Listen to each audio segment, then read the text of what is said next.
Hello friends, welcome to this tutorial. In this session, we will explore about for each activity. I will explain this with help of two examples. Let me create one demo project. I'll name it as for each demo. I'll add some description.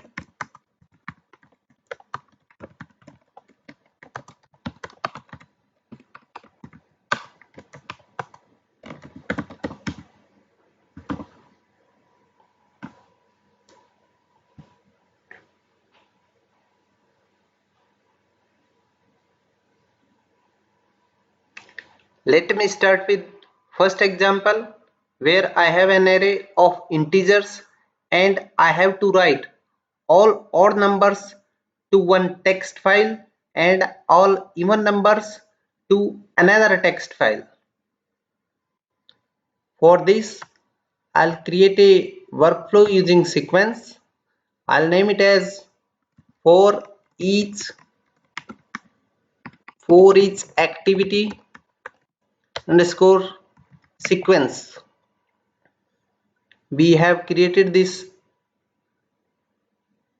using sequence. Now I'll add some annotation. This workflow demonstrate about for each activity.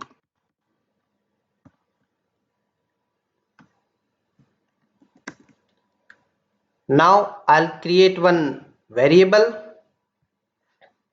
as num array. I'll change its data type as array of t. T means type. So here in type I'll choose integer. So we have created one array. Now I'll use assign activity to assign some value to this array. Num array equal to, I'll assign 11, 14, 15, 17, 18, 19, 20 and 22.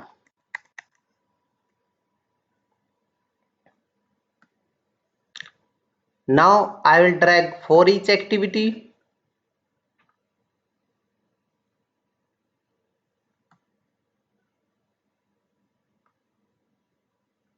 Here in expression I'll specify name of my array, num array.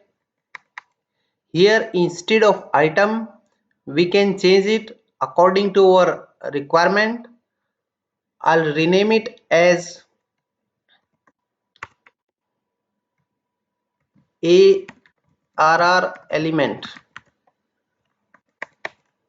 array element. Now I'll use a if activity.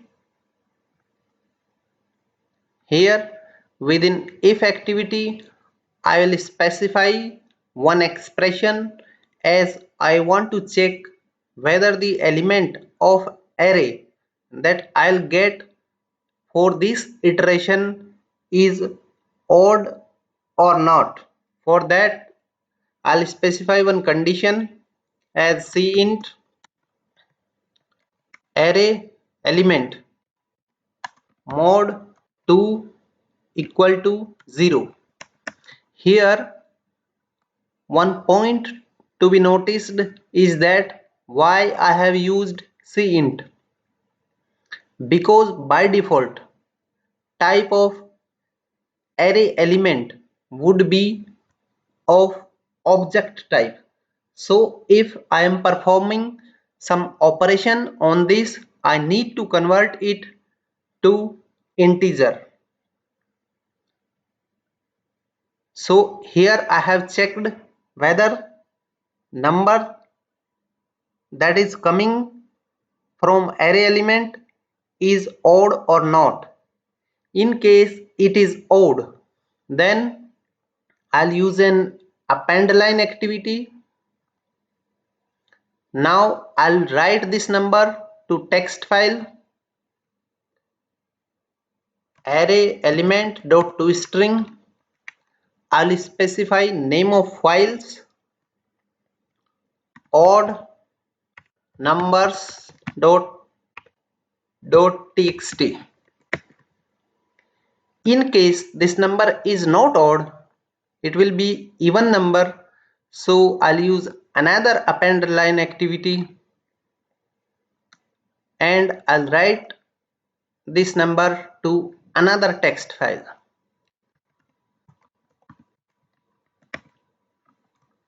This time I'll use different file name, even numbers.txt.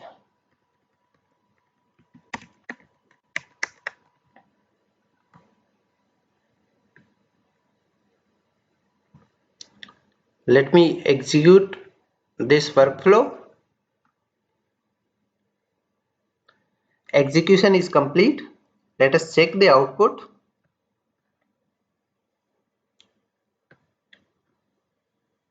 So two files are created over here. First one even numbers and second one odd numbers. I'll open this one. As you can see, all odd numbers are written in this file.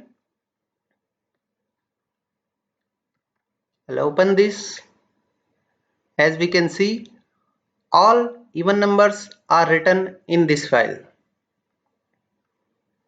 So this is one example how for each activity works. Now I'll demonstrate with the help of another example. I'll create a new workflow using flowchart. I'll name it as for each activity underscore flowchart, FLOW, because I'm creating this workflow using flowchart.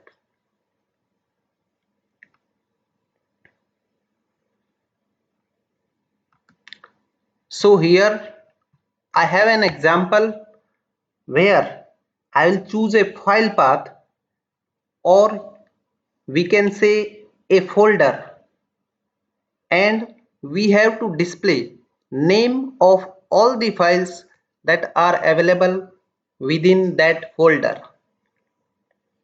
I'll choose one activity.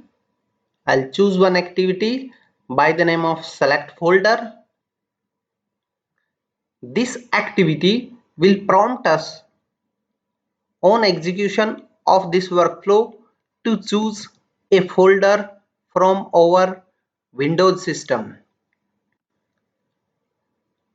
So I need to create a variable like folder path. So whatever folder name we will choose when this activity will execute, I want to store that path in variable folder path.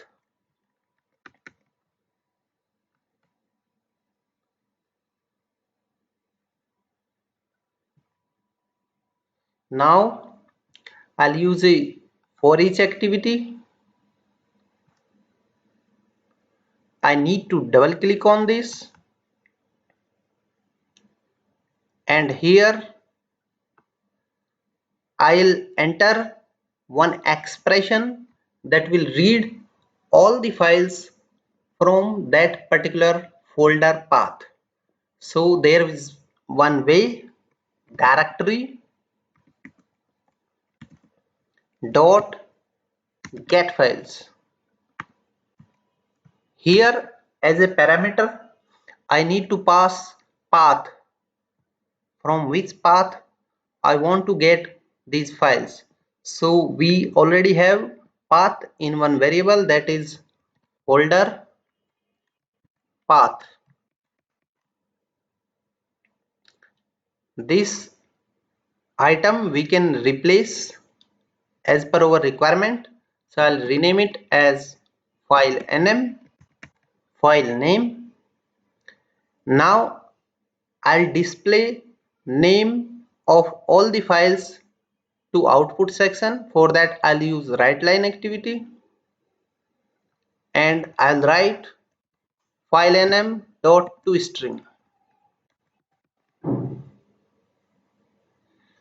I'll execute this. I'll choose folder, and here in output section, as you can see, name of all the files that are there are printed over here. Currently in that folder there are 2 PDF files. So this is how for each activity works. With this I will wind up this session. Please like my video and subscribe my channel.